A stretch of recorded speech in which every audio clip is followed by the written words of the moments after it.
So guys, for the first step, you're going to head over to search and type in registry editor. Click on it and then click on yes. And then once you're on this, you can follow everything that I'll be doing up here. So first you want to expand HK local machine. Then you want to expand system.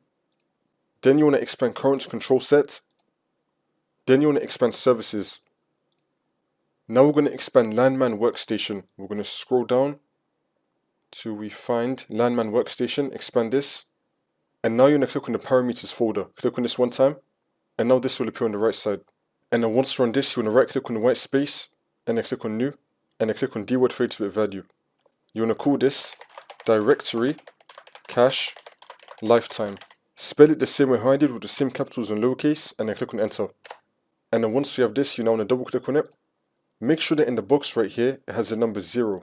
It's probably going to be on 0 already, just make sure that it's 0, and then click on OK. Now, you just want to restart your computer, and then the problem should be fixed.